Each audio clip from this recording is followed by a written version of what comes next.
So, hello all my NEET 2026 aspirants, चाहे आप 12th में हो, चाहे आप ड्रॉपर्स हो, I know what is going in your life. Because अभी रिसेंटली मैं एक कोचिंग इंस्टीट्यूट में गया था, वहाँ के मैंने बच्चों से बात किया है, उन्होंने मुझे बताया कि उनकी लाइफ में क्या चल रहा है। एंड आई नो कि अभी आपकी कोचिंग्स में सिलेबस काफ़ी तेज़ी से चल रहा है, उनको भी सिलेबस कंप्लीट करना है टाइम पर। एंड बहुत सारी सिचुएशंस ऐसी आ जाती हैं, लाइक करंट बहुत तेज़ी से चल रहा होता है, पीछे के भी कुछ होते हैं जिसकी हमने क्वेश्चन प्रैक्टिस नहीं की होती है। बहुत सारे ऐसे भी लोग होते हैं जिनका 11th बहुत वीक होता है, 11th का बहुत सारा बैकलॉग होता है, इवन 12th का भी बैकलॉग होना स्टार्ट हो जाता है। कुछ चैप्टर्स इतनी जल्दी कोचिंग कंप्लीट कर दिए गए कि आपको टाइम ही नहीं मिला वो चीज सही टाइम पे कवर अप करने का, या फिर समझने का, या फिर क्वेश्चन प्रैक्टिस करने का। सो दैट इज व्हाई आज के इस बहुत ही ज्यादा इंपॉर्टेंट वीडियो में, बिकॉज मैं आपको इसलिए मैं बता रहा हूँ बिकॉज नीट में अब सिर्फ और सिर्फ 7 महीने बचे हुए हैं, because we are in the mid of September and NEET में सिर्फ और सिर्फ 7.5 महीने बचे हुए हैं। सो इस टाइम पर अगर बैकलॉग क्लियर करना आप स्टार्ट करते हो, तब जाके आप सही टाइम पे बैकलॉग क्लियर कर लोगे। This is very important. Now the thing is that लोगों को ये लगता है कि बैकलॉग क्लियर करना इज नॉट दैट इजी, या फिर बहुत कॉम्प्लिकेटेड चीज है। नहीं।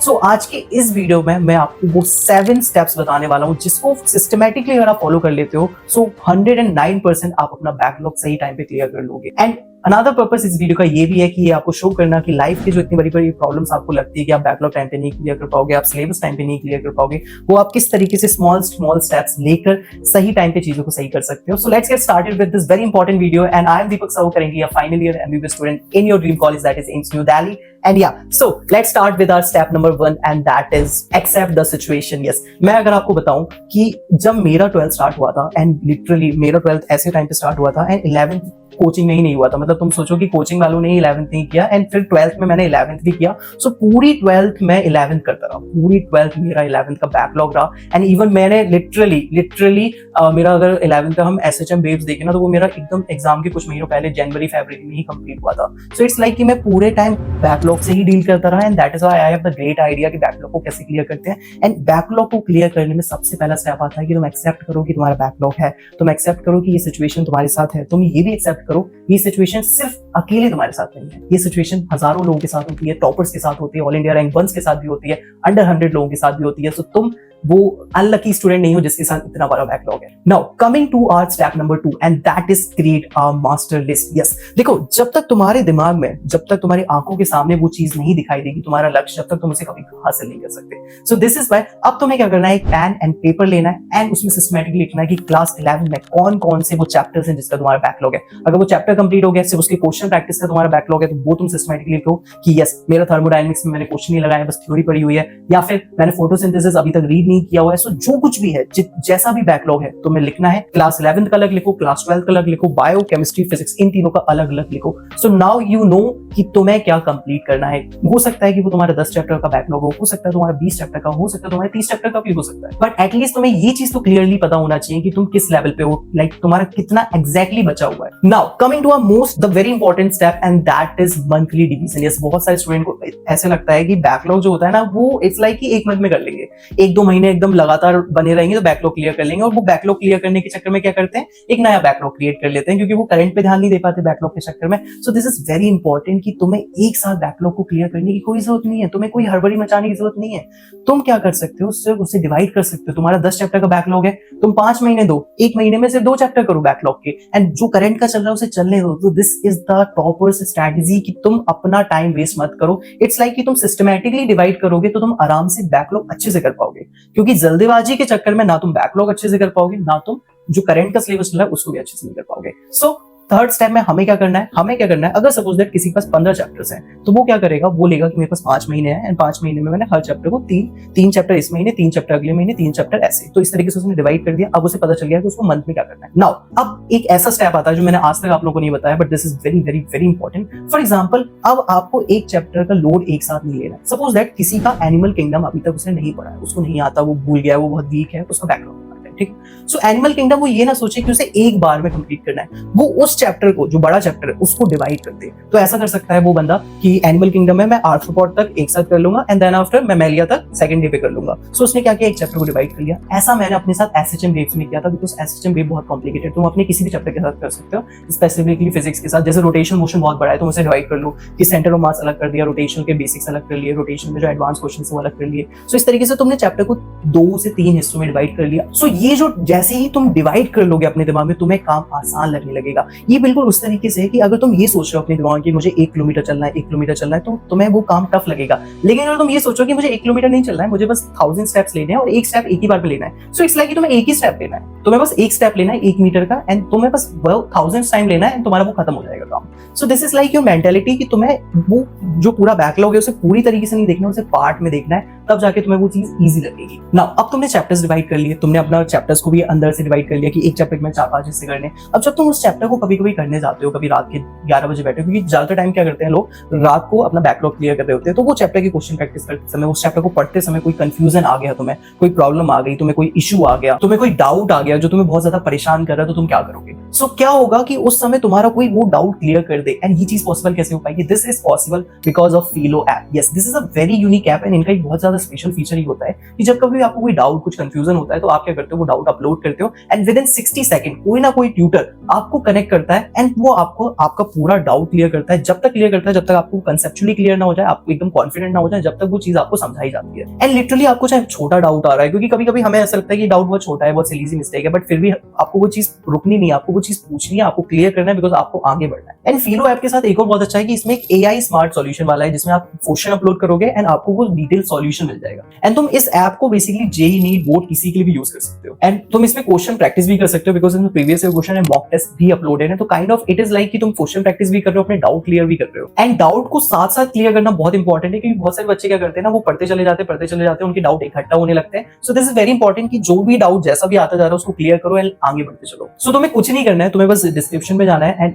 फीलो ऐप को चेकआउट करना है। मैंने लिंक डिस्क्रिप्शन में दे दिया, just you can go and check it out. So third step में हमने मंथली चैप्टर्स को डिवाइड किया एंड उन चैप्टर्स को भी फर्दर पार्ट्स में डिवाइड किया। एंड तो फोर्थ स्टेप में हमें ये करना है, that is backlog only schedule. Yes, so बहुत सारे स्टूडेंट मुझसे पूछते थे कि भैया आपकी ऑल इंडिया रैंक 5 आई है, तो आप दिन में कितना पढ़ते थे? क्या आप 24 घंटे पढ़ते थे? नहीं, ऐसा नहीं कि मैं 24 घंटे पढ़ता था। इट्स लाइक, लेकिन तुम्हारे टाइम पे अगर मैं बात करूं तो तुम 12 घंटे पढ़ो। यस, तुम 12 घंटे पढ़ सकते हो, तुम दिन में निकालो, कैसे भी निकालो, इस टाइम पे तो तुम्हें निकालना ही चाहिए। सो अगर मान लेते हैं कोई स्टूडेंट 12 घंटे पढ़ रहा है, तो 9 घंटे वो अपना करंट का कर रहा है, सारी चीजें कर रहा है, एंड जो 3 घंटे है वो अपना बैकलॉग को दे रहा है। यस, सो तुम्हें कुछ नहीं करना है, अपने दिन का एक स्पेसिफिक टाइम बैकलॉग को देना है, एंड बाकी टाइम जो करंट का चल रहा है उस पर फोकस करना है। तो जब तुम बैकलॉग का टाइम आएगा, तुम सिर्फ बैकलॉग के बारे में सोचो, जब तुम करंट का कर रहे हो तो सिर्फ करंट के बारे में सोचो। देखो, जब तुम्हारा माइंड फोकस होता है तो तुम ज्यादा इफेक्टिव होते हो। जब तुम्हारा क्लास में कोई चीज पढ़ाई जा रही है, लेकिन तुम ये सोच रहे हो कि नहीं, मेरा तो बैकलॉग इतना सारा है, मुझे तो ये समझ ही नहीं आएगा, मैं फिर आगे का क्यों ही पढ़ रहा हूँ। सो अगर तुम ऐसी सोच रखने वाले हो तो तुम्हारा कुछ नहीं होने वाला। सो this is very very very important कि जिस समय जो चल रहा हो तुम उसका उसी पे ध्यान दो। And this was exactly my strategy कि मैं क्या करता था, पूरे दिन अपना वो करता रहता था, एंड रात में जाके मेरा जो 11th का बैकलॉग था उसके लिए मैं 3 घंटे 4 घंटे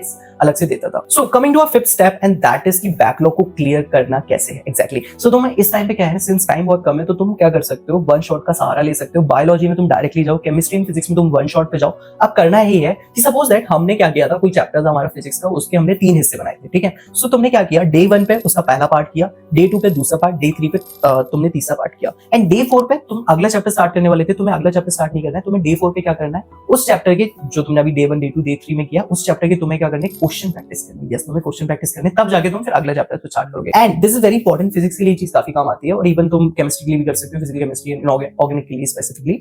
कि क्या करोगे, डे 1 पे जो तुमने पार्ट 1 किया ना, उसके तुम 5 या 10 क्वेश्चन मिनिमम लगा लो। यस, सो तुम हर दिन क्या कर रहे हो, जो हिस्सा तुमने डिसाइड किया कि आज मुझे करना है, वो तुमने किया, तुमने 5 और 10 क्वेश्चन उसके लगा के तुम सो गए। एंड देन आफ्टर अगले दिन क्या किया, सेकंड पार्ट किया, एंड देन 5-10 क्वेश्चन लगा के सो गए। तुम्हें लग रहा होगा भैया 5-10 क्वेश्चन लगाने से क्या होगा, लेकिन 5-10 क्वेश्चन लगाने से तुमने जो हिस्सा किया है, सपोज तुम एसएचएम वेव्स कर रहे हो, उसमें जो पहला वाला पार्ट होगा उसमें बहुत बेसिक्स ऑफ वेव्स वगैरह होंगे, लॉन्गिट्यूडनल वेव ट्रांसफर से उससे रिलेटेड क्वेश्चंस होंगे। सो जब तुम 5 या 10 क्वेश्चन भी लगा लेते हो ना, तो तुम्हें कॉन्फिडेंस आता है, वो कॉन्फिडेंस तुम्हें मोटिवेशन देता है, तब जाके तुम फिर पार्ट 2 लगाओगे, फिर पार्ट 2 लगाने के एंड में तुम फिर से 5 या 10 क्वेश्चन लगाओगे, फिर तुम और ज्यादा कॉन्फिडेंस आएगा, फिर तुम आखिरी दिन क्या करोगे, फिर से 2-3 घंटे बैठ के पूरे मॉड्यूल्स वगैरह तुम जहां से भी क्वेश्चन प्रैक्टिस करते हो किसी भी ऐप वगैरह से, तो उससे तुम क्या करोगे, सिस्टमैटिकली सॉल्व करोगे। सो तुम्हें लास्ट में अच्छा फील होगा कि यस, मैंने सिस्टमैटिकली इसको कर लिया। एंड मैं सिर्फ वन शॉट ही नहीं देखे, मैंने उसके क्वेश्चन प्रैक्टिस भी कर लिया। And coming to a sixth step, तो इतना सब कुछ करने के बाद क्या होता है ना, स्टूडेंट को ये लगने लगता है कि अब मुझे परफेक्ट होना है। सो द बिगेस्ट लेसन जो मैं चाहता हूं तुम इस वीडियो से लेके जाओ, वो ये है कि just don't try to be perfect, just try to do. Yes, तुम देखो परफेक्ट होने की कोशिश करोगे, तुम ये सोचोगे कि सारी चीजें एकदम परफेक्टली हो, मुझे सारे सब्जेक्ट एकदम 100% समझ में, ऐसा नहीं होता। जब भी हम कोई चैप्टर पढ़ते हैं और जब हम अगले चैप्टर पे जाते हैं, जरूरी नहीं कि वो 100% समझ में आएगा तभी तुम अगले पे जाओगे, तुम 70-80% भी अच्छे से समझने के बाद अगले पे जा सकते हो। तुम अगर 100% परफेक्ट होने की कोशिश करोगे ना, तो तुम सिलेबस कभी भी टाइम पे नहीं क्लियर कर पाओगे, तुम कभी भी मॉक टेस्ट पूरी तरीके से नहीं स्टार्ट कर पाओगे, बिकॉज बहुत सारी गलतियां ना बाद में धीरे धीरे सही होती है।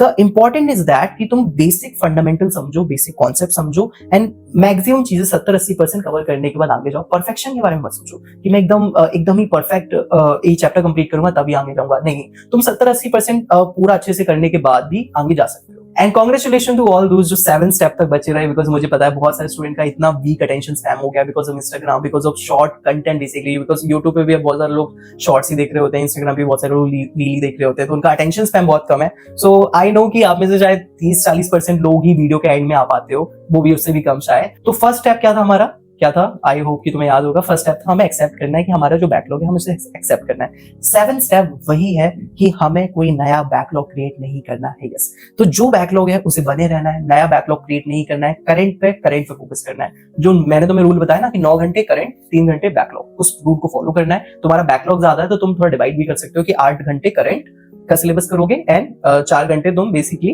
वो करोगे, बैकलॉग का करोगे। करंट से तुम करंट लेक्सिटी मत समझना, करंट से मतलब करंट सिलेबस की बात कर रहा हूँ। ओके, आई होप सो कि तुम्हें ये सातों के सातों स्टेप बढ़िया से समझ में आ गए होंगे। एंड लिटरली तुम्हारा किसी भी टाइप का बैकलॉग हो, कितना भी ज्यादा बैकलॉग हो, बस इन सातों स्टेप्स को हमेशा ध्यान रखना, इनको मिक्सअप मत करना, जिस स्टेप में जो है उसको फॉलो करना है। And I sure, I am 100% guaranteed कि तुम्हारा इन सातों स्टेप के एंड में अगर तुम आ जाते हो तो तुम्हारा बुक पूरा कंप्लीट हो जाएगा।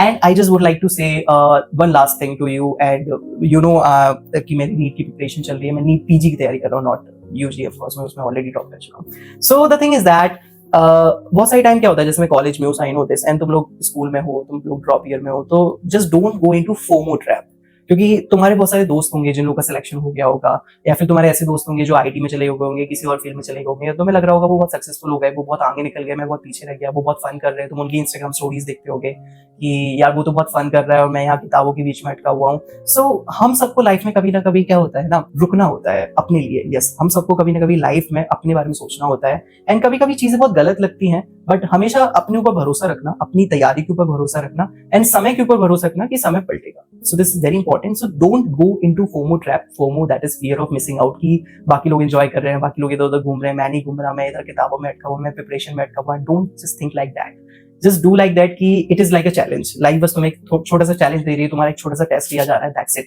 एंड तुम्हारी कोई और भी प्रॉब्लम हो जिससे तुम फेस कर रहे हो डे टू डे लाइफ में, वो तुम कमेंट सेक्शन में छोड़ सकते हो। Definitely I will try to read it, and next video में मैं उसमें वीडियो बनाने की कोशिश करूंगा। एंड ऐसे ही हम मिलते रहेंगे, कुछ ना कुछ नया सीखते रहेंगे, एंड लाइफ में आगे बढ़ते रहेंगे। Thank you so much guys for watching, and हम मिलते हैं आपसे अगली वीडियो।